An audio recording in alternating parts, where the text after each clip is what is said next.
The auctioneer's voice crackled like old paper, fighting the wind that carried iron dust from the disused tracks. Maren Qualls stood with her hands buried in the pockets of a faded army coat, counting the coins in her left palm by feel, thumb across ridges, nickel, dime, 2 more, a last lonesome quarter. The depot behind the auctioneer hunched like a retired giant, brick shoulders bowed, slate roof missing teeth, a clock with frozen hands pointing to a time that no longer came. Before she realized she'd spoken, Maren heard her own voice ride the wind. "I'll take it." Before we jump back in, tell us where you're from. If this story moves you, please subscribe. Tomorrow, I have a special story for you. A few heads turned. Old boys in seed caps. 2 teenage girls perched on the hood of a dusty Civic, filming everything for a channel that loved the word abandoned. A woman in a knit hat with a new baby swaddled like a syllable of warmth. They stared at Maren as if she had just promised to adopt a thunderstorm. The auctioneer blinked. "Ma'am, I read the minimum sign-off. Bank says the structure's unsafe to occupy. The utility easement's weird. No water to speak of. No power on site. Title's clear but there's a lien on the, south retaining wall. You're sure?" Maren inhaled the cold. She could taste the long unworked grease of the rail yard, a flavor like swallowed history. "I'm sure." She opened her hand, and the coins flashed. The last of her savings lived in an envelope folded 3 times, wearing the sweat of too many doubts. By the time she peeled bills from it, they looked like they wanted to be kept. She gave them to the wind instead.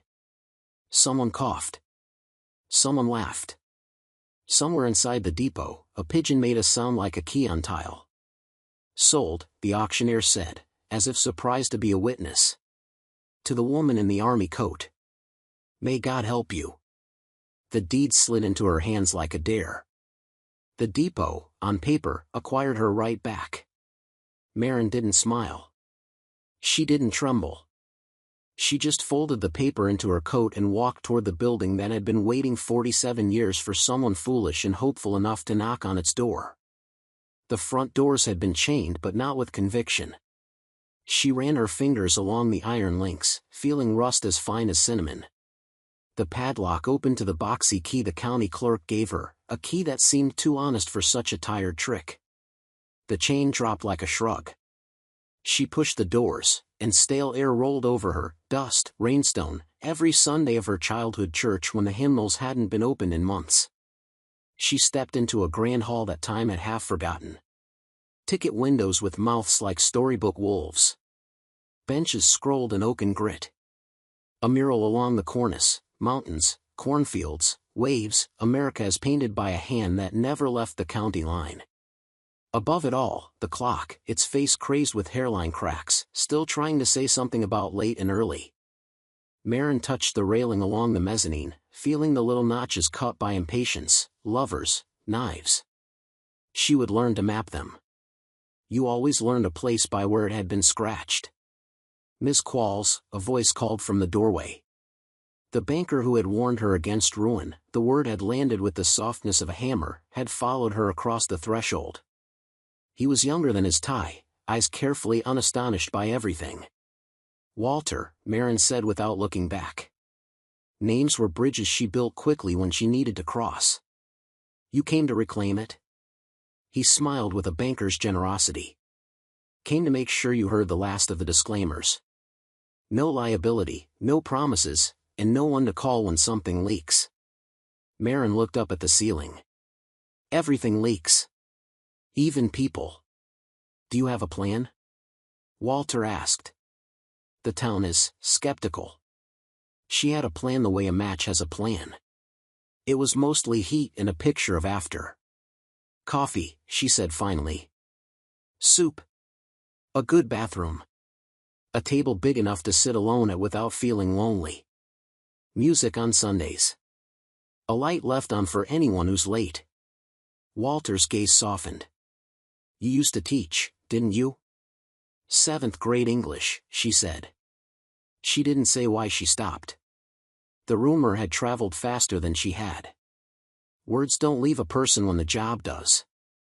He nodded at the far end of the hall. And that? She followed his glance.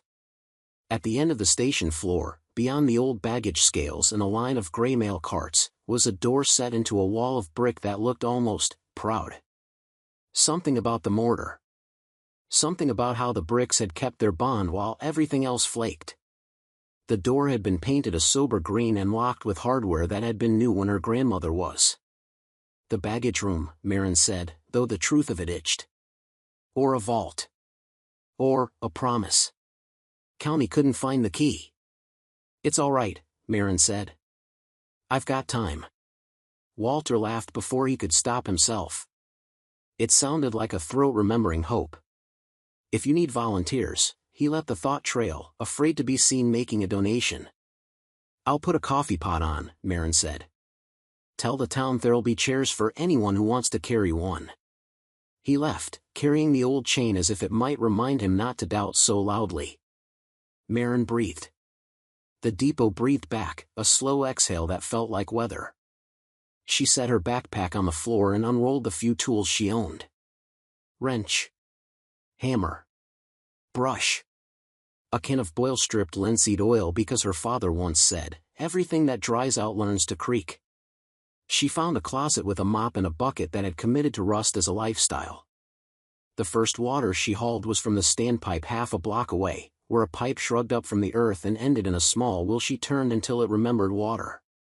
It took 3 hours to clear pigeon offerings from the main floor, another hour to convince the benches to reveal their original faces. Afternoon brought an orange that made the windows burn like paper lanterns. Evening kneaded a violet into the brick. Marin's shoulders ached in the reliable way that meant tomorrow's pain would be less lonely. After dark, she unrolled her sleeping bag on the ticket counter under the silent clock. Her coat made a pillow. She used her phone light to read the deed again, names, dates, that peculiar clause about the south retaining wall that made lawyers feel tall. There was a smear across the corner that wasn't her doing. Something had bled on this paper long ago, then stopped. The depot made night sounds. Whined through the teeth of the roof. Nails unlearning their ethics in the studs.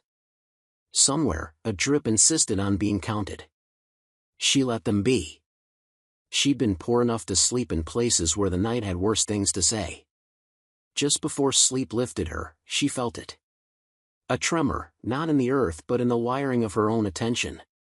A frequency at the edge of hearing, like a radio between stations calling from a room that didn't exist yet. The green door at the far end did not move. But the wall around it seemed to remember how. Morning found her with a broom in her hand and a question in her teeth. The town arrived in pieces. Old men with tool belts that had held up houses. An auntie with bread. The knit hat mother with a cradle on wheels. A lanky teenager with a skateboard under his arm, suspicious that meaning might be uncool but also unavoidable. Is it true? He asked, staring at the mural, at the way Lake Superior looked like a coin. You bought this for, like, rent money? Rent money is ambitious, Marin said. I bought it for everything I had left and the promise of work. What are you going to make it? Home, she said. For as many as fit. He nodded, a little embarrassed by how that landed. Name's Keller. He lifted his skateboard. I can sand. And I'm not allergic to ladders. Welcome, Keller, Marin said as if she were old enough to be his teacher without hurting from the memory. Choose a bench. Make it look like it remembers company. By noon, the station smelled like lemon oil and good gossip. By 2, a plumber named Alonzo crawled into the crawlspace and declared the pipes mostly memory. By 4, a retired electrician named Ruth with hands like the truth said the wiring could be coaxed to behave if the panel was replaced and the outlets were convinced they weren't fossils. Power company won't like it, Ruth warned. But that's what power companies are for. Marin wrote everything down in a spiral notebook with a yellow cover that said do the thing. She wrote numbers and times in the sentence Keller said about how benches change the way a person waits. She wrote what she owed people and what she owed herself. Beside the word coffee she drew a heart because some symbols didn't need to be original. When the sun slid behind the grain silos and smudged the sky, the group thinned. Bread went home and less of itself. Tools shook hands and walked away. Maren locked the main doors and turned toward the green one at the far end. The day had given her courage affordable at retail. She tried a dozen keys that fit nothing. She tried a hairpin because the movies sometimes told the truth. She tried a flathead screwdriver and a prayer that wasn't sure who it was addressing. The lock did not care. Stubborn, she said to it, as if it needed a personality to listen. She stepped back. The wall around the door was old enough to have outlived arguments. The mortar between the bricks looked original, but the thumbprint of the trowel was too small. The pattern was wrong by half a brick, like a song played one beat off. Maren clicked on her phone light and set it to the dimmest. She inspected the brick courses from the top down, counting. 8 courses, then a soldier course. 10 more, then a header course where there shouldn't have been one. Somebody had strengthened this wall not to bear weight but to bear a secret. She ran her fingers along the floor where brick met tile. The tile was the color of old oatmeal.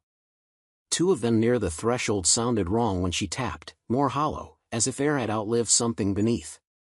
Don't, she told herself softly, smiling. But oh, do. Her hammer had a gentle end and a brave end. She used the gentle end to pry at the edge of the hollow tile. The grout surrendered more easily than it had a right to. The tile lifted in her hand. Beneath it, a little nest of paper, rolled maps maybe, bound with wax thread that had held hands with a century. She sat back on her heels and breathed through her nose, the way you do when joy knocks too loudly. She didn't open the papers. She set them on the counter under the untrustworthy clock and went back. The second tile gave up a metal ring, iron, with a crosshatch brushed into the top as if to teach fingers their work. Beneath the ring, a void square enough to be deliberate. Maren slid her fingers into the void and found a handle. She pulled. The handle lifted a panel that lifted a little trap that lifted her heart. The lock on the green door coughed. She heard a mechanism wake behind the wall, gears remembering teeth, a bolt considering its obligations. The door sighed inward the width of a saint's patience. Maren didn't shout for joy. She didn't dance. She cried, for 3 breaths, the way a thirsty person does when a tap finally runs clear. She pushed the door. The room beyond was not a room. It was a throat leading down, narrow steps with edges rounded by the news of feet. The air held the cool of a place that had never quite believed in summer. On the right, iron pipes chased the steps, secured with brackets that looked like paragraphs. On the left, an old painted handrail waited for someone to hold it and offer a story. Maren took her phone light and stepped into the throat. The door behind her didn't swing closed like doors do in movies when someone is about to be locked in forever. It stayed where she had left it, open the way a book stays open when you're still reading it. Below, at the bottom, the stair throat widened into a narrow chamber with brick walls and a floor of poured concrete as smooth as an apology. Along one wall, a row of cabinets with glass doors lined up like schoolchildren. Behind the glass, instruments slept, gauges, switches, a telegraph sounder like a beetle with a silver back. Maren set her hand on the nearest cabinet. Her fingers left clean comet tails in the dust. On the glass, a painted word in flourished script had survived, dispatch. Hello, she whispered, and the chamber absorbed the syllables with the solemn hunger of libraries. On the counter beneath the cabinets, she found a ledger.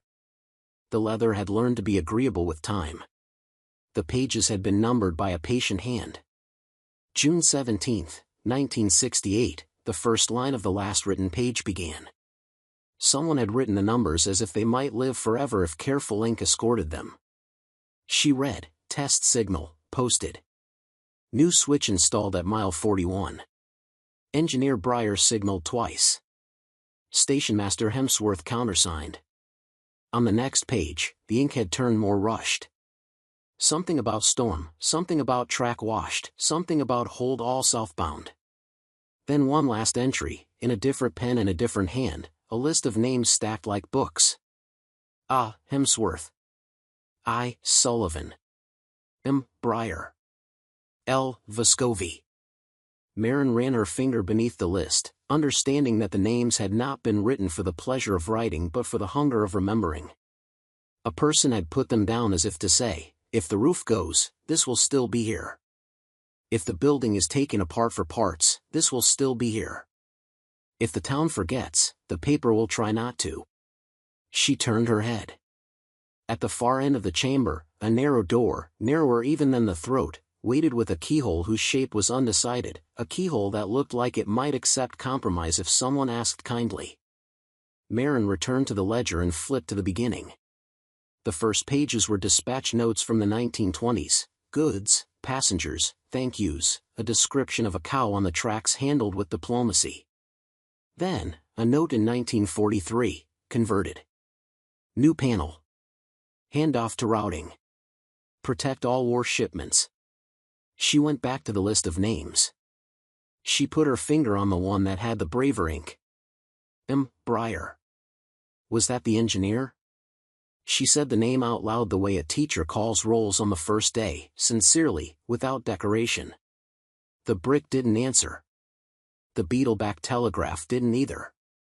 She found a switch-labeled panel lamp in letters whose edges were tiny, confident mountains. She weighed the risk of curiosity against the risk of staying small. She flicked it. The bulb above her head tried very hard to be alive. It failed with a sweet sigh and a smell like hot dust. Marin laughed helplessly, then put her laugh away for later repair. She pulled her phone, turned on the light again, and studied the cabinets one by one. At the center, a brass plaque polished by a hand that had always meant it read. Stedman Central, milepost 38. Powered interlocking, Southfield cut. Electromagnetic retainer, pull to manual. Her heart performed a new trick. The words stacked themselves into a picture, an interlocking tower, a control room, a system that once kept trains from arguing about who had the right to exist. The lever beneath the plaque was not beautiful, but it had the satisfied weight of things designed to be touched by attention instead of money. Don't, she told herself again, and smiled again. But oh, do. She wrapped her hand around the lever and pulled. Something deep in the earth shuddered, like a sleeping animal turning toward a dream. The pipes to her right spoke in clicks and knocks, old language. Above her head, the idea of the depot rearranged itself by 1 degree of faith. Marin stood very still. The air cooled further. Somewhere outside, far away, a metal sound answered, not like a train, too restful for a train, but like a switch rediscovering its geometry. That, she said to the empty room, was not nothing. The narrow door at the far end remained closed. But the keyhole looked less indecisive. It looked ready to be trusted with a story. She set the ledger back where she'd found it and climbed the stair throat. Evening had found the station's windows and was using them to practice blue. The clock on the wall hadn't moved, but the minute hand seemed closer to the truth than before. Marin gathered the paper nest she'd found under the tile and unwound it slowly, as if she were unwrapping a letter from a version of herself who still believed in mail. Not maps, plans. Drawings made with ink lines so certain they forgave the wobbles. A blueprint labeled Southfield cut, retaining wall, control vault, drainage.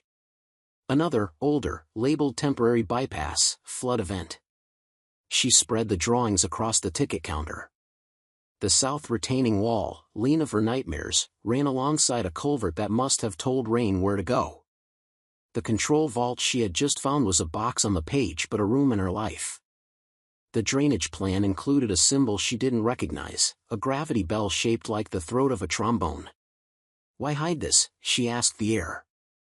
Why hide a fix?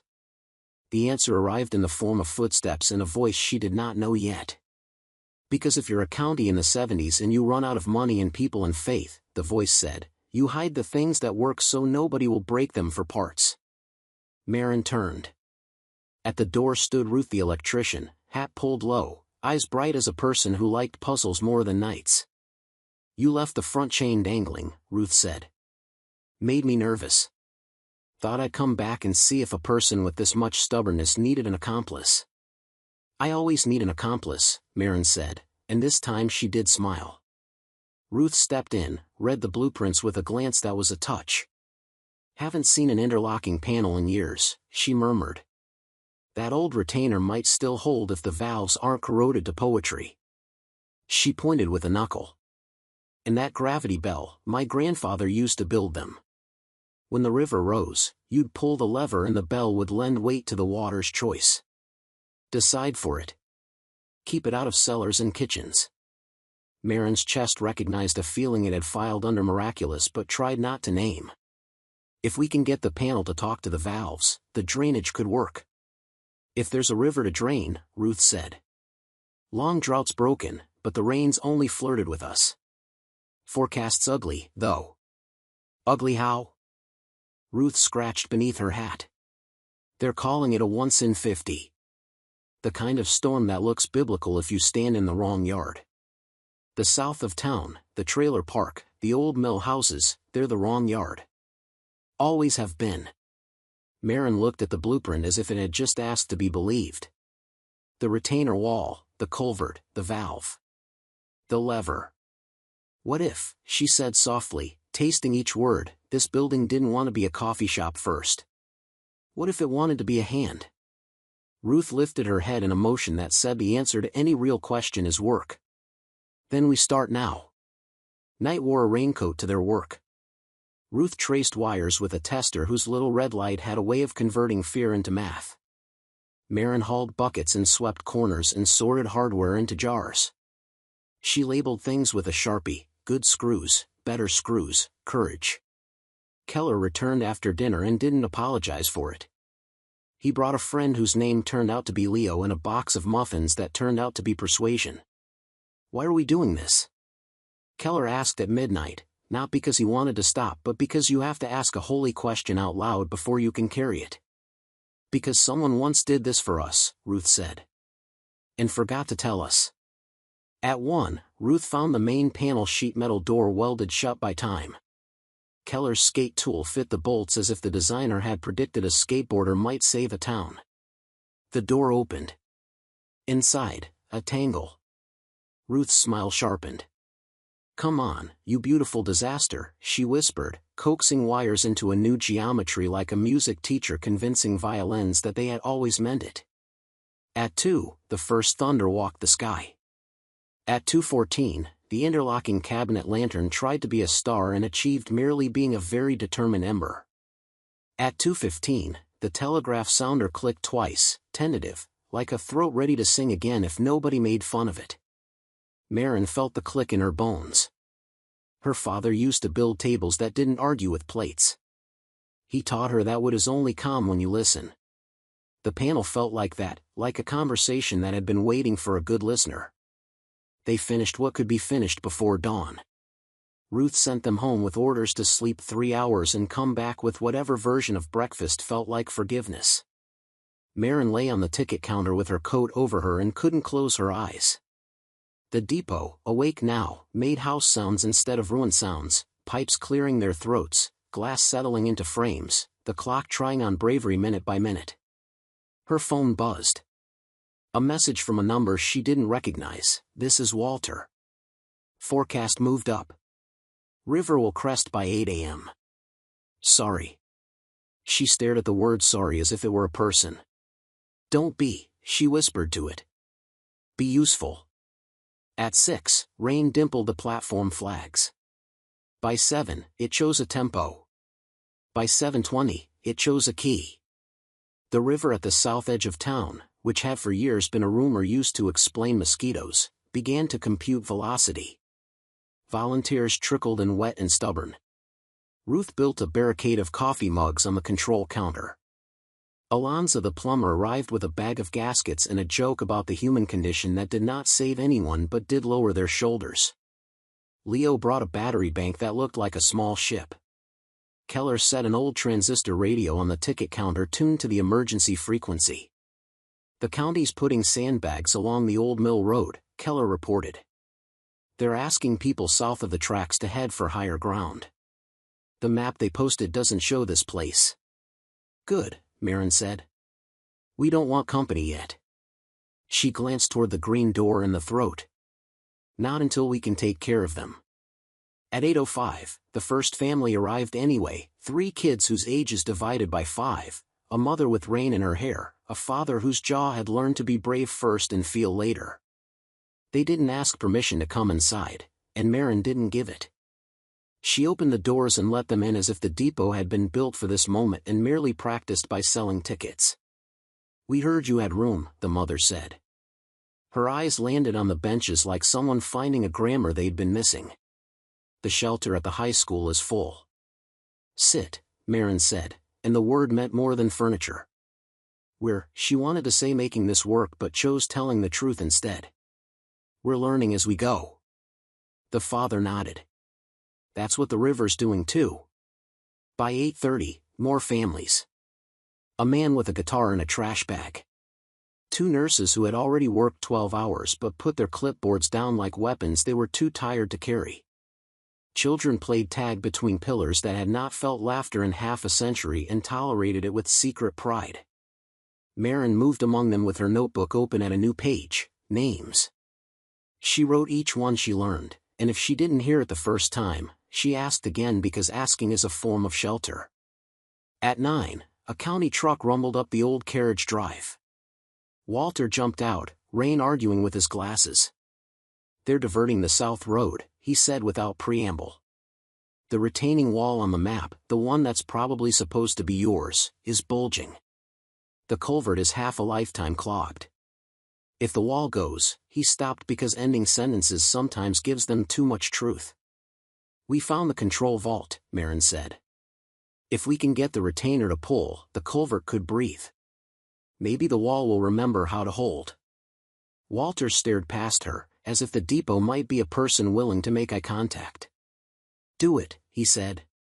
This time it didn't sound like a banker. It sounded like a neighbor. The throat felt narrower with wet in the air. Ruth led, carrying a headlamp and a conviction that made the shadows sit down. Alonza followed with a wrench that might have been a medieval instrument if it hadn't been so kind. Maren brought the ledger and the blueprints. They were the only proof she had that the past had intended something for them. At the panel, Ruth's hands moved in a code. Lights tried to be light. The telegraph sounder clicked twice and then 3 times. Ruth cocked her head. "Is someone on the line?" she asked, half to herself. Maren touched the ledger. "Hello," she said, "because we say hello into the dark even when we think we are talking to electricity. This is the Stedman Depot." She felt foolish and felt it anyway. The sounder clicked again. Alonza laughed once, short and unbelieving. "Well, that's new." Ruth leaned close to the sounder and tapped the table in a rhythm that her grandfather might have called half-remembered, 1, then 1-1, then 1-1-1. The sounder answered 1-1, then paused as if waiting for the rest of the joke. "It's looped," Ruth said. "Panel's listening to its own echo." "Great. Like talking to a mirror about plumbing." "Can we trigger the retainer manually?" Maren asked. "Maybe," Ruth said. "But if the valve is rusted, you'll get a quarter turn and a regret." She pointed to the small brass plate again. "Electromagnetic retainer, pull to manual." Alonza exhaled the way men do when they're about to try a thing that might make them a story. "On 3, he said to the lever into time. They pulled. The lever did not scream. It did not refuse. It moved like a joint that had learned to be patient. Somewhere below, under the earth, a valve seat that had been married to itself for most of a century shifted its weight and considered infidelity in favor of the common good. Again, Ruth said, and they pulled. The pipes to their right hummed with the memory of water deciding to be elsewhere. The radio on Maren's belt, borrowed from a nurse when taking felt like sharing, crackled. Keller's voice, thinner by distance. "It's moving, Ms. Qualls. The ditch is lowering on the South Road. The wall, Walter says the bulge is relaxing." "I didn't know walls could relax." "They can," Maren said. "Some just need permission." The telegraph sounder clicked again, not echo this time but punctuation. Ruth smiled against her will. Somewhere, a relay heard us. Water became a subject you could talk about in complete sentences. The panel remained lit like a stubborn lantern. The interlocking diagram glowed with a soft insistence, the tracks through Southfield cut, the small rectangles of signals that had once held back freight like an elbow in a doorway. Ruth touched the rectangle for the southbound home signal. "It's wired to the retainer," she said, surprised into admiration. "If the drainage fails, the signal drops to stop. Even the trains can't drown by accident." Maren pressed her palm against the cabinet glass as if you could thank an idea with skin. "Whoever built this," she said, "knew how to love a town." Upstairs, the depot filled with people. A pastor whose church had flooded up to the baptismal brought towels that had known better days. A woman in a diner apron brought 5 gallons of soup that had never been intended to save lives but was willing to try. Children discovered the chalkboard in the baggage alcove and drew a river that stayed in its lines. The guitar in the trash bag came out. It needed tuning and got it. Every name Maren learned she wrote twice, once in the notebook, once in the part of her that knew what she had bought wasn't a building but a vocabulary. At noon, Ruth leaned back from the panel and wiped her forehead with the back of her hand. "We're winning," she said, astonished by the violence of those 2 words when they finally make sense. "But it needs us to keep pulling. We'll rest when the river remembers itself." The radio hissed again. Keller's voice, edges sharpened. "Ms. Qualls? There's something else." "What?" "Freight. 2 miles out. Southbound. They say the main line is closed past the cut. Dispatch is trying to park it. But somebody gave it a proceed before the storm. Like yesterday, and the crew's trying not to block crossings. They're slow rolling." Ruth's head snapped toward the diagram. The southbound home signal rectangle on the panel was dark, then red. "If the water rises fast and the retainer can't keep up, the safety will drop this to stop." She swallowed. "But if a switch downline is still lined from a test, it might tell the crew they've got to clear." Old systems don't always agree with themselves when they feel old. Maren's mouth went dry. "Can we talk to them?" Ruth shook her head. "The radio's on the wrong universe. We can't see their channel. And this cabinet's telegraph loop is listening to its own ghost." She rapped the brass plate with her knuckle as if knocking on a neighbor's door. "We can set the interlocking to absolute stop if the battery holds, but if the crew sees a green 2 miles back and comes in hot." "Then what?" Alonza asked, as if the answer could be negotiated. Ruth didn't answer. She didn't need to. The picture had already drawn itself in all their heads, water still standing where it shouldn't, a heavy train arguing with a curve that wanted kindness. Maren looked from the diagram to the ledger to the narrow door with the undecided keyhole. Something about the wiring, the plaque, the sentence that started in 1943 and never learned to end. "What's behind that door?" she asked. "Probably the manual rod to the home signal," Ruth said. "Old towers used them. If the power failed, you could throw a target by hand. But that's a lot of steel between a prayer and a plan. Can we get it open?" Ruth tried the ring of keys the county had signed over and the ones she wasn't supposed to have. Alonza tried the wrench as diplomacy. Nothing worked. Maren held the ledger. She weighed the names with her thumb. She said them out loud again, like calling a class roll in a storm. Hemsworth. Sullivan. Breyer. Vescovi. She pressed the book's spine against the keyhole. She felt silly and she felt seen. "You're scaring me," Ruth said, not unkindly. "I need a pin," Maren said.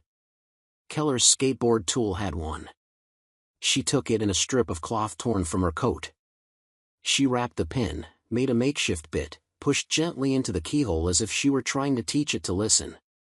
There was a spring there, a tumbler that wanted to be wanted. She breathed with her hands the way her father had taught her, exhale on the twist. The lock made a noise like a modest cough. The door yielded the width of a promise. Beyond, a narrow shaft, hardly wider than Maren's shoulders, climbed away with a ladder whose rungs had been walked by boots with 10,000 small sorrows. Up or down? Up. Always up when you need to say no to a thing. "I'll go," Maren said, No, Ruth said. If anyone falls, it should be the person whose kids already grew up. I don't have kids, Maren said softly, as if explaining something to herself as well. I have this. She put her shoe on the first rung and became the kind of person who climbs ladders because the map says bravery is vertical. Her shoulders brushed brick. The air smelled like old metal and the corners of calendars. Halfway up, the shaft bent, and she emerged into a cramped hut whose windows were glassless but whose view was a crown, the south end of town, the river in angry conversation, the line through Southfield cut glistening like a prologue in the rain. The manual target stood to her right, a lever in a frame linked by steel rods to a signal head that rose above the cut like a small priest. The target's face was gray with seasons but still wore its red obediently. Maren wrapped her hands around the lever. It did not want to move. It remembered men who had moved it with forearms and decisions. She was one person and what she had was intention. She gave it that. On 3, Ruth called up the shaft, as if distance were a joke between friends. 1. Maren set her feet. 2. She pulled on 3 with something that one day she would call prayer. The lever moved a quarter inch, then a half, then a whine rose from the rods like a cable complaining and then consenting. At the bottom of the cut, the signal face flickered in the rain, then burned red like a sentence that forbids a certain verb. Ruth whooped, a sound that climbed the shaft with more speed than fear. You did it! Maren wanted to cry but didn't. There was still work to do, and tears are thirsty. She left the lever in the stop position, braced with her hip, and looked down road, past the curve, past the buckets of rain. Far away, a horn sounded, one long, two short, one more long that felt like a polite warning becoming something else. Keller's voice crackled from her belt. They're closer. They're coming through the old sycamore curve. His voice had the bright-edged panic of someone narrating the speed of a thing that intended to be faster or else not be at all. Ms. Qualls? The crew just called in. Their cab signal is showing approach. They're expecting yellow at your home. They say they can stop if they get red in time. Ruth's head appeared at the top of the shaft. Hold it, she said, meaning the lever and meaning something larger. Don't let that arm wander. The freight horn sounded again, this time not like a story about trains but like a train itself, heavy metal with a human throat somewhere inside.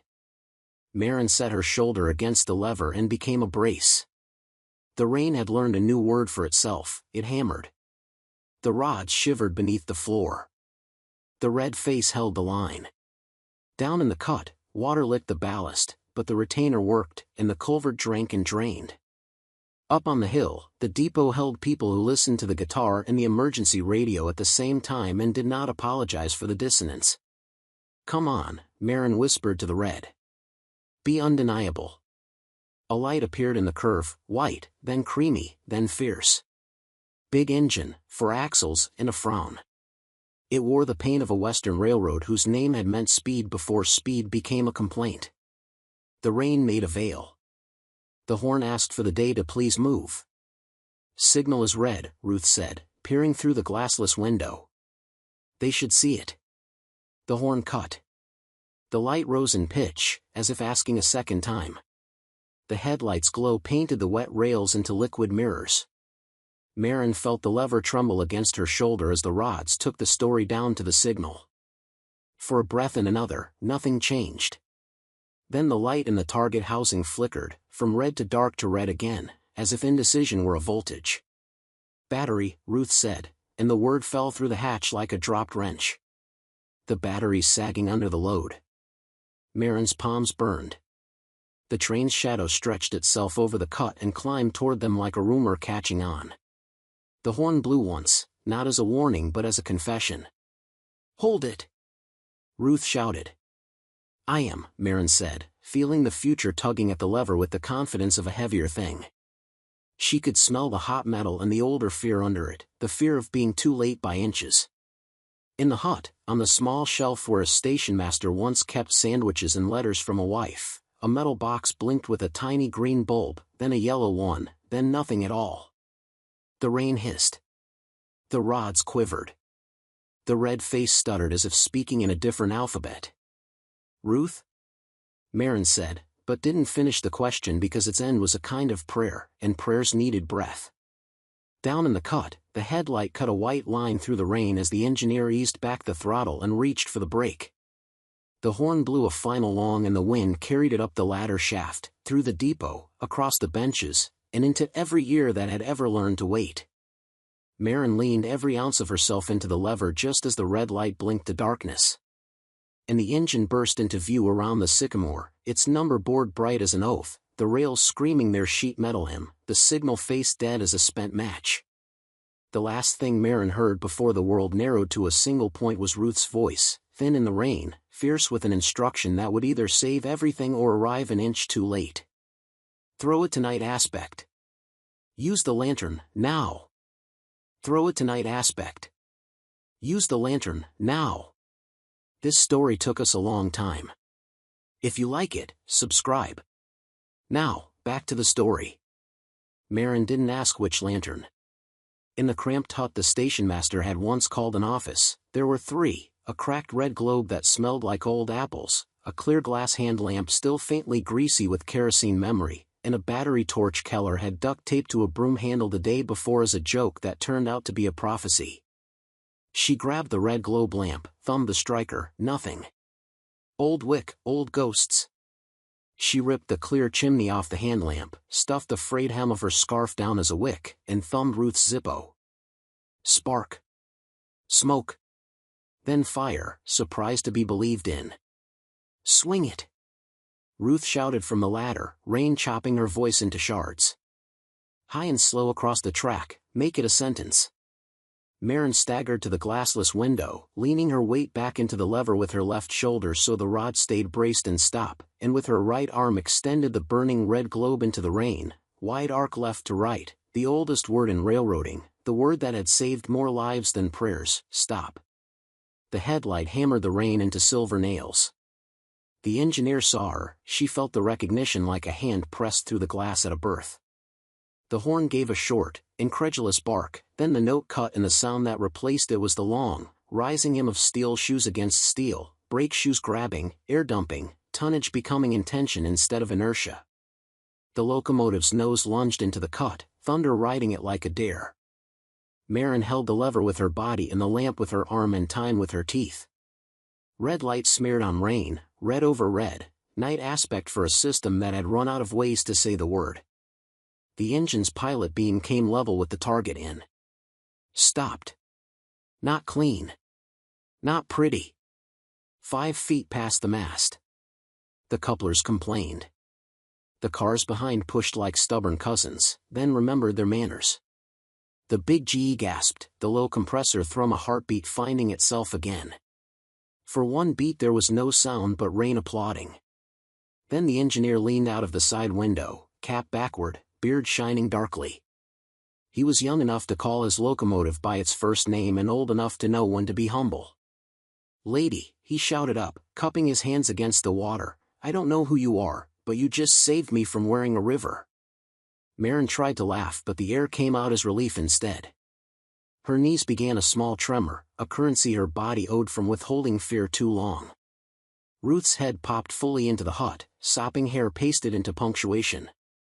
"Keep the lever," she panted. Battery's trying to remember its baptism, but it's not all the way converted. Alonza's on the retainer. Keller says the ditch is holding the river's insult like a gentleman. Below, the engineer set the parking brake and climbed down into water that insisted on being ankle first. He touched the mast lightly, as if greeting a friend who'd been sick. "Signal went dark on us," he said to nobody and to God. "Then red. Then dark. Then, her." He pointed up at Maren. "I'll take miracles however they come." Maren swallowed. The word reached deeper than she meant it to. Miracle, she thought, is not a magic trick. It's a human being in a lever, timed to humility. Rain pressed the day into shorter paragraphs.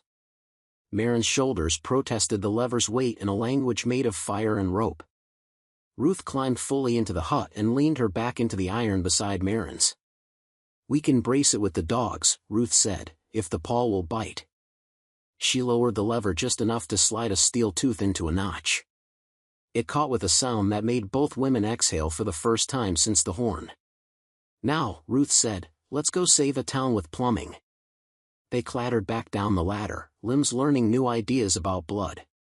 The control chamber below the station had become a crowded chapel, Alonzo chest deep in a valve nest with his wrench like a psalm, Leo swapping batteries on the inverter, Walter soaked to the hope and holding the ledger open in his hands as if the names inside were the present tense.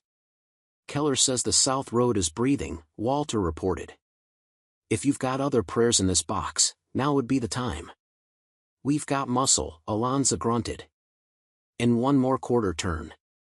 He leaned, the wrench bowed, the valve seat moaned, and then the sound beneath them changed pitch, water choosing obedience. The transistor radio on the ticket counter upstairs crackled with the clipped vowels of emergency management. Flood crest projection updated. South Basin declining at runoff point. Repeat, South Basin declining. Shelter at courthouse reaching capacity. If your residence is unsafe, proceed here, Maren muttered, wiping rain from her chin with the back of her wrist. Proceed here because someone 40 years ago loved you without your permission. By mid-afternoon the room above them pressed full. The benches, clean now, oiled and dignified, learned names like teachers. The knit-hat mother with the swaddled baby fed the guitar player soup from a styrofoam vessel that pretended not to be holy. The two nurses arranged a table into a triage island, tape and gauze making a geometry of care. Kids made castles from sandbags by the door and did not knock them over. Maren moved among them, her notebook open to names and then to needs. Every person gave up something small, coffee, a dry blanket, a joke that made no sense outside this building and would make sense forever inside it. At 3, a ragged cheer rose from the platform. The river, visible from the north windows if you knew where to look, had stopped its arrogant climb and begun a sulk. The culvert at the south wall showed its mouth and then its teeth and then its throat, spitting branches that had thought they were going to be history. Walter stepped to Maren's side and held out a handful of folded papers, their edges brittle with a decade. "You should see these," he said. She took them the way a person takes a letter from a lawyer, ready to forgive and ready to defend. The first document was stamped 1974 and titled Southfield Cut Flood Mitigation District, Maintenance Reserve. The language had been written by a person who loved commas too much and certainty too little. The gist, a portion of the liens attached to the south retaining wall had been funneling into a reserve account to be used upon reactivation of drainage and signal safety works or declaration of civil emergency. Year after year the fund had quietly fattened, interest adding its own careful syllables. Maren blinked. But if the county had this, why didn't? Walter's mouth tilted in a sad half-smile. Different commissions. Different storms. People turned over. The depot fell asleep. Someone put the account in a cardboard box and the box in a closet and hoped the river would be polite. He tapped the second paper. "But you pulled the lever, Ms. Qualls. The district is activated. The county board chair just called me. He wanted to know if we had a signatory on site. I told him yes." "Who?" she asked, half a step behind the day. Walter swallowed, and for the first time since she'd met him, his eyes refused to be unastonished. "You, if you'll take it. The deed makes the owner of record the acting steward in an emergency. It's old law written when people trusted station masters with their lives." Maren looked toward the green door, toward the ledger that remembered weather and names. "What's the number?" she asked finally, because numbers are how we try to get our bearings inside grace. Walter told her. It wasn't enough to buy heaven. It was enough to keep Earth from drowning. "Release it," she said. "All of it. First to the south wall and the culvert. Then what's left to the people downstairs who can produce receipts for pumps, lumber, and regret." "You'll catch heat," Walter said. "Someone will say you overspent. Someone will say you did it wrong. Someone will be dry," Maren said. "And live to be mad at me." The next 3 hours were made of signatures and valve turns and gratitude disguised as sarcasm. The engineer from the freight stayed, stripped his gloves, and helped carry sandbags as if penance had a shovel. The pastor organized a line for towels. The nurses found the old baggage scale and turned it into a way station for memory. What did you lose? What do you need? And suddenly the difference between the two looked like solvable math. Toward evening, the rain trailed off as if embarrassed at its behavior. Light pushed a dull apricot through the cloud edges, and the clock in the grand hall gave a little cough and jumped forward one reluctant minute, then another. Keller whistled at it and called it a gentleman. People drifted to the doors and stared at the tracks like pilgrims. The engineer climbed back into his locomotive and eased it back 20 feet, then forward 10, checking for anything that still wanted to be dramatic. He blew 2 short notes, the audible version of a hat tip, and called to Marin from the cab. "I'll be back," he said. "Next time with coffee from the crew room and a story for anyone who needs to hear how a town kept a train honest." "Tell them the truth," Marin said. "Tell them it took a lot of hands in a building that remembered what it was for." When darkness settled into its chair, the depot glowed. Ruth, who had beefed the panel wiring with the kind of cunning that made utility companies grudgingly respectful, rechecked every breaker like a parent peeking at sleeping children. Alonzo wrote a list of pipe lengths on a napkin, then turned it into a drawing that made Marin's heart ache with the simple permanence of lines that meant shelter. The emergency radio gave one last briefing and then fell to static. People unrolled blankets in the grand hall, children fell asleep at the ends of sentences, the guitar played a song that could only be born on a day like this.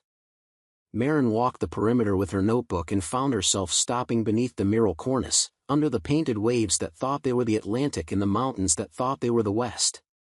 She put her palm on the brick and said a quiet thank you to whoever had specified overbuilt mortar in 1911, to whoever had argued for the extra drain in 1943, to whoever had written the word steward into the deed when they could have written owner and called it good. Walter joined her, handing over a cup of coffee that tasted like relief had a flavor. "You were a teacher," he said. "Not a question." "I still am," she answered before she could stop herself. "My classroom just has worse lighting and better acoustics." "What happened?" he asked gently, as if asking because he had earned the right by carrying a stack of papers through a storm. She didn't give him the rumor. She gave him the truth and let it be the size it wanted. "A boy picked a fight with a girl in my 7th period. The girl swung and missed and hit me. I held her wrist, and her father said I hurt his daughter, and the school board said they needed quiet. They asked me to resign so the papers could say I left to pursue other opportunities. The other opportunity turned out to be not eating and not sleeping and not believing what I knew about who I am." "And today?" Walter asked. She looked at the red target outside, dark now in the honest night, and at the lever dogs holding in their notches like teeth. "Today I believed a building when it told me what it could do," she said. "And I believed a town when it said it would show up. And I believed myself when I said pull." Walter nodded the nod of a man who had just remembered what his job was for. "There's one more thing," he said, producing a thin envelope from inside his jacket. On its face, a name written in fountain pen, Stationmaster, Stedman. He offered it to her. "Where?" she began. "Cardboard box," he said. "Closet." Above the closet, the false ceiling that the 1980s thought was a good idea. The letter fell when the water did. She broke the brittle gum with a thumbnail and slid out one sheet of paper folded into the shape of a memory. The ink had faded just enough to make you lean closer. The date read April 2nd, 1969. "Stationmaster. If you are reading this, I am gone or the town I loved is something else. We built into this station a thing we could not afford, a way to lower water and raise hope. We did it because during the war I learned that levered courage is still courage and because a woman named Lillian told me that what you hide you must hide for kindness, not pride. There is a fund at the county bank. I signed it over to the district when the commission wouldn't. If they bury it, you know where to dig. The condition is simple: the first time the lever saves lives, the building belongs to whoever opened its door. Don't sell it to a chain. Don't make it a warehouse. Make it a room where the wet and the late can dry out and rest." "Edge." "Stationmaster Hemsworth," Marin said, Because names are a sacrament when spoken after work is done. Edge. Walter nodded. He ran this place like a quiet choir. Marin refolded the letter with a care that felt like a vow. We'll do what he asked. We? Walter said, smiling despite the wetness in his eyes. Everyone whose name is in my book, she said. Ruth, Alonza, Keller, Leo. Those nurses. You, unless you belong to your tie. I belong to this town, he said, surprising both of them with how true it sounded. Morning smelled of wet soil and coffee and the faint electrical sugar of a panel that had done a good job for longer than it expected. The river lay in its bed like a child who had been told a story and finally believed it. The culvert showed its mouth without shame. The south wall stood with a dignity bulged walls rarely achieve, squared by the night's work, braced by the day's promise. Word traveled faster than engines. Volunteers arrived with paint. A carpenter brought a door that had been a door in 3 other buildings and still had enough door left for one more life. Children brought drawings. Someone started a sign up for a potluck that stretched into 3 pages before anyone thought to ask what day it was. Marin set a table at the front of the grand hall. She wrote on a sheet of butcher paper in block letters big enough to be read by Hope, "What do you want this place to be?" Beneath it, the answers came as if people had been waiting years to be asked: coffee, soup, homework help, a free shelf for winter coats, Sunday programs with music and not too much talking, a lockable bike rack, a choir you didn't need to audition for, a room where you could wait when you had nowhere to go and not feel like waiting was a sin. Keller stood staring at the list like it was a test he wanted to pass. Can we have a tool library? He asked. We can have whatever we're willing to take care of, Marin said. They took care of it. They began before Prudence could hand out clipboards.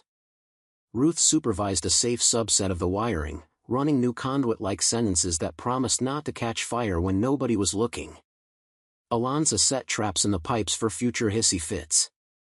The nurses hung a corkboard and labeled it with a handwriting that made people breathe easier: check INS, check OUTS, check on YOUS. Walter handled the paper world, and the paper world, for once, rewarded him with yes. The county released the district funds, the bank processed without sighing, the insurance adjuster toured the south wall and said a sentence that scarcely exists in the wild: you did good. Near noon, the engineer returned, not in his locomotive but in a pickup that had known more work than washing. He brought a coffee maker the size of a Hope chest, 3 boxes of crewroom paper cups, and a stack of commemorative patches from his railroad. The patch design showed a signal target red as a heart and a little hand lamp swinging through rain. Souvenir of a night I'll be telling my grandkids about, he said, affixing one patch to his vest. He held another out to Marin. With your permission, we're going to name that signal. What? She laughed. Signals don't get names, they get numbers. They do now, he said. We'll call it the Night Aspect. The name slid into her like a key that had been cut decades ago. She nodded, too full to speak for a beat. Then this room, she said finally, will borrow that name with gratitude. She pointed up at the high-arched windows that had watched Fear learn new tricks last night. Welcome to the Night Aspect. Coffee is free when the river is up and pay what you can when it's not. Soup is always a good idea. Homework help at 4. Music on Sundays. Safety meetings when the sky looks unfriendly. And a light left on for the late. People applauded, the kind of applause that isn't about clapping but about choosing to stay. In the weeks that followed, the miracle did not shrink on close inspection, it spread.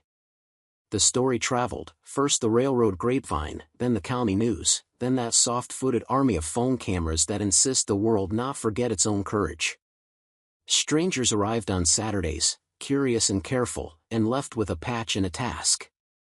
The South Basin got an honest regrading paid for by a fund somebody in 1969 had put away in a bottle and thrown upstream into time. The culvert got a grate that wouldn't catch the town's junk and pretend it couldn't let go. The interlocking panel got a new battery and a plaque polished to within an inch of its old pride. The red target was repainted. The lever dogs got oiled like knees ready for dancing. Marin returned to the ladder hut at sunset some evenings and sat on the floorboards with her back against the wall, listening to the town make the good noises, hammers that promised shelter, tires hissing not from water but from distance, the guitar down in the hall finding a key that fit.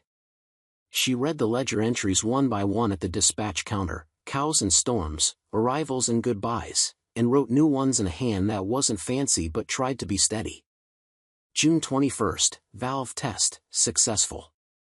July 3rd, choir came anyway, Thunder left with embarrassment. August 9th, Keller taught 3 kids to sand with the grain and 1 to apologize to Splinters.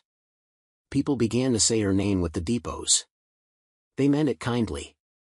It scared her sometimes, the way ownership can turn a person into a statue when what they really want is to be a door. One evening, months after the lever and the lantern, she found the knit hat mother sitting on a bench, baby now a toddler, both asleep in a posture that said safe. Marin tucked a blanket over them and caught her own reflection doubled in the old ticket glass, once a teacher, then a roomer, then a woman with a lever-shaped bruise that had faded to the color of forgiveness. Ruth came and leaned on the counter, watching her with that practical affection people develop when they've seen you hold both ends of a lever at once.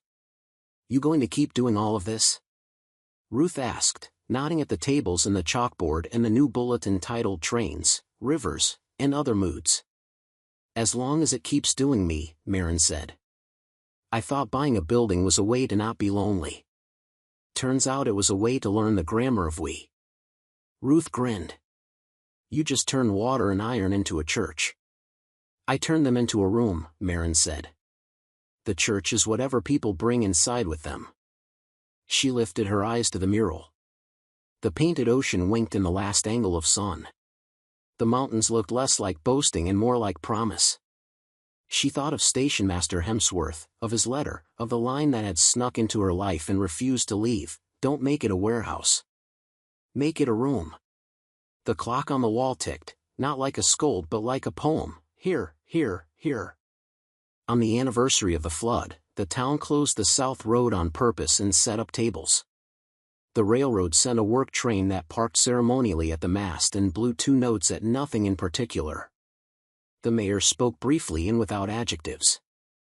The pastor spoke briefly and with one irresistible adjective, beloved. The engineer told his story and tried not to make himself the hero and failed in a way that made everyone generous. Marin didn't want to speak, so she took the microphone and read instead. Not a speech. A list. She read every name from her notebook, every volunteer, every child who drew the chalk river, every person who slept on a bench that night and called it enough. She read them slowly, teaching the air to say them right. When she finished, the silence that followed wasn't empty, it was full of people remembering themselves. Keller hung a small brass bell by the control room door with a string tied to a nail on the dispatch cabinet. A sign beneath in his tidy block letters said, "Ring if you pulled a lever for someone today." People rang it for all kinds of levers, rides to appointments, signed divorce papers that made a house safer, a new gate at the dog park that kept the small ones from slipping the world. The bell made a sound like luck being made on purpose. Walter, who had started wearing his tie like a negotiation with comfort instead of a signature, stood beside Marin and offered her his arm like something out of a movie their grandparents would have liked. "Steward," he said quietly, using the word the letter had made right again. "Neighbor," she said, using the word the day had taught her how to spell. As dusk gathered, the red target outside stirred to life, not because a storm threatened but because sometimes you light the house that held you even when the weather is gentle. The lantern in the hut burned for a minute, a ceremonial hello to the night that had once asked for proof. Marin climbed the ladder one more time, not because the lever needed her but because memory did. She stood in the hut and looked out over the cut, the town, the river behaving itself like a boy who'd been told no and knew the word meant please live. She took the letter from Hemsworth from her pocket, she carried it on days that mattered, and read the last line again. "Don't make it a warehouse. Make it a room." "Okay," she said into the first star. "We did." Dr. Green, who had retired the year before and unretired twice since, came up the ladder behind her with a thermos. He poured coffee for them both. They stood shoulder to shoulder, quiet enough to hear the different kinds of dark. "You going to teach again?" he asked. "I never stopped," she said. "Every day at 4 there are kids with homework and adults with taxes. Sometimes the kids teach the adults long division without making it a humiliation. Sometimes an adult teaches a kid you can sand against the grain and the world won't spin off its axle. Sometimes we all learn to label a feeling. That's a subject nobody fails in here." "Miracles," Doc said, his voice a chuckle with a night coat on. "Levered courage," she corrected, grinning. They listened as the choir that required no audition warmed up below them, Ruth's alto sure as switches, the engineer's baritone like an engine idling, Keller's tenor finding its bravery at the edges. When they began, Maren didn't know the song. She didn't need to. The parts braided, and the braid held. Back in the hall, after the song, they set out soup. People who had brought more than they needed pretended they hadn't and left it on the table and walked away fast. Children rang the bell for little kindnesses so often that Doc threatened to put it on a dimmer. Maren watched it all from the ticket counter. She thought of the first night with the mop and the bucket that had committed to rust, the coins in her pocket like little planets deciding to align, the deed that felt like a dare and became a dictionary. A woman approached the counter with an uncertainty you could have underlined. She was maybe 35, maybe 60, the kind of face you only know the age of after coffee in a story. "Ms. Qualls," she said. "Yes. I'm Ida Breyer." The name struck like flint on stone. M. Breyer from the Ledger, engineer in 1968, flood night, names stacked like books in a room that wanted to be a hand. "My granddad's name is in your book. He always said he felt a tap on his shoulder that day. Could you show me?" Maren led her down the green door, the throat, into the dispatch room. She opened the ledger, not to the dramatic pages but to the ordinary ones, the cows and the late freight and the conductor who left his lunch twice in a row. Then she turned to the names. Ida put her fingertips on him, Breyer. She exhaled in a way that said hello to the dead and the future at once.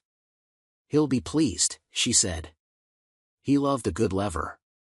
"So do we," Maren said. They stood in the quiet that is louder than noise. The telegraph sounder above the counter clicked once, then again, then stopped, a relay somewhere breathing out. The two women smiled at each other like conspirators. When they came back up, the hall smelled like cinnamon. Someone had baked. Someone always had. Keller was on a ladder rehanging the patch banner. It had gathered itself into a shape, hundreds of little red circles like lenses, each with a name underneath, their new house's stained glass. Maren took a pen from behind her ear and added one more name on a blank patch at the edge, A. Hemsworth. She pressed it firmly until it stuck. "Lights," Ruth called, not because the room needed them but because the gesture felt right. She flipped the switch she had wired with more love than circuits, and the depot's chandeliers woke as if summoned. Maren moved to the middle of the floor and lifted her hands for quiet. The choir sighed itself into silence. The children sighed themselves into edge of silence, the holy kind. "Friends," she said, the word simple as bread, "this building used to sell tickets. Tonight it gives them away, to here. To us. You can come back. There's no last train." She smiled, not the show kind, the kind that lives at bone level. "We will keep the lever dogs oiled. We will keep the lantern filled. When the water rises, we will pull. When fear rises, we will pull for each other." The applause this time wasn't applause. It was a sound humans make when they decide out loud to stay human.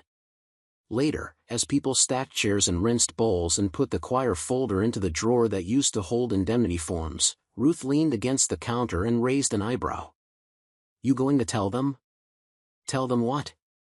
Maren said, suddenly nervous in a way that made her want to hide under the old scale with the ledger and a cookie. "That we paid off the lien," Ruth said, half a laugh in her voice, half a tear. "That the south wall is square and the culvert is clean and the maintenance district has enough left for a roof that won't call itself a sieve." Maren shrugged, then nodded. "We'll tell them," she said.